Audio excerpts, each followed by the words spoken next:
ओम नमः शिवाय। शिव कावड़ महिमा। शिव कावड़। हर हर महादेव। बोल बम बम बम। आप सबको सावन माह को लेकर हार्दिक शुभकामनाएं, क्योंकि भगवान शिव की अब पूजा पाठ और भजन भक्ति समझो शुरू हो ही गई है।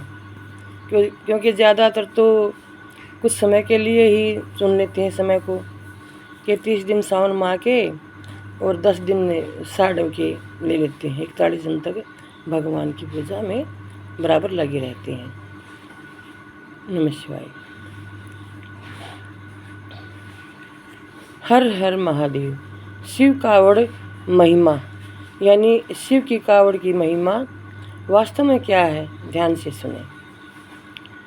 हर हर महादेव।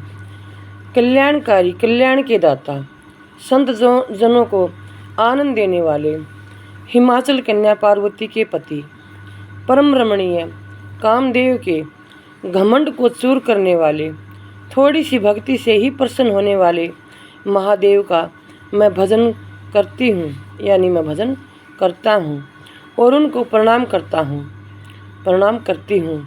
शंकर के समान दानी कहीं नहीं है, वे दीन दयालु हैं, देना ही उनके मन भाता है, मांगने वाले उन्हें सदा सुहाते हैं। भोलेनाथ तो मोहांधकार का नाश करने के लिए साक्षात सूर्य हैं। मस्तक पर बिजली के समान चमकते हुए पिंगल वर्ण जटाजूट का मुकुट है, तथा भगवान श्री हरि के चरणों से पवित्र हुई गंगा जी विराजमान है। सुंदर ललाट पर चंद्रमा की कमनीय कला शोभा दे रही है।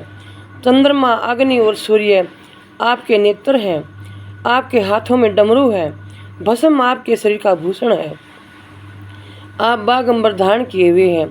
आपने सांपों और नरमुंडों की माला हृदय पर धारण कर रखी है, कानों में कुंडल है, आप कपूर के समान गौर वर्ण के हैं। पार्वती जी के साथ आप विहार करते हैं।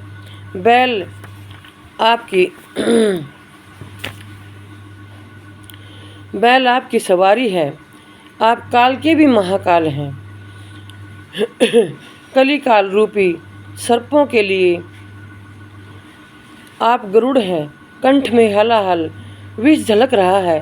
पर्वतराज कैलाश आपका भवन है, उग्र होने पर भी आप मंगलमय हैं। आप देवताओं के स्वामी हैं, संहार करता होते हुए भी सबका उपकार करने वाले हैं। शंकर जी तो बड़े दानी हैं और बड़े भोले हैं। उनकी करुणा का इसी से पता चलता है कि समुद्र मंथन के समय जब कालकूट विष की ज्वाला से सब देवता और राक्षस जल उठे, तब भोलेनाथ देव पर दया करने और उनके प्राणों की रक्षा के लिए तुरंत उस विष को पी गई। अपने भक्तों को जो कुछ भी मांगते हैं तुरंत दे देते हैं।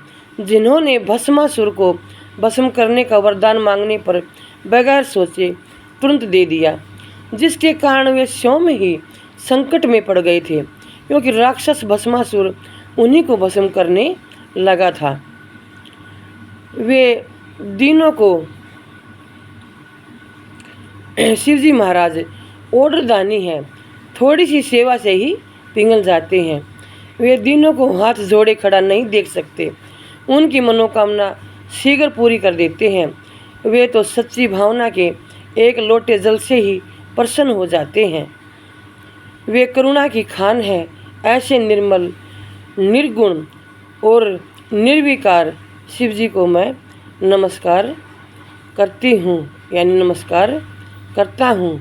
सावन के महीने में कावड़ में गंगा जल ले जाकर शिवजी पर चढ़ाने का विशेष महत्व है।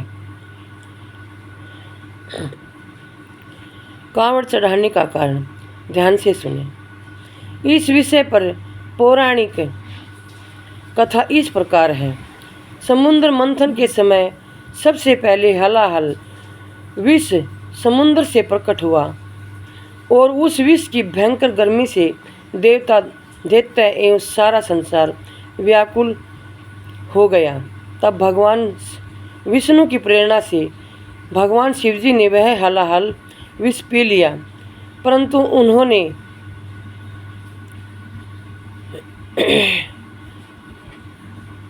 उन्होंने उस विष को कंठ में ही धारण किया, जिससे उनका कंठ नीला हो गया, इसलिए वे नीलकंठ कहलाए।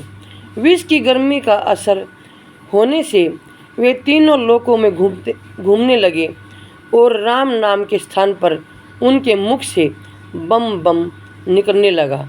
तब देवताओं ने विष की गर्मी को शांत करने के लिए शिवजी के मस्तक पर बहुत सा जल चढ़ाया और कालांतर में गंगा की स्थापना भगवान शिव के मस्तक पर की गई। उसी समय से शिवजी पर जल चढ़ाने की परंपरा चल पड़ी।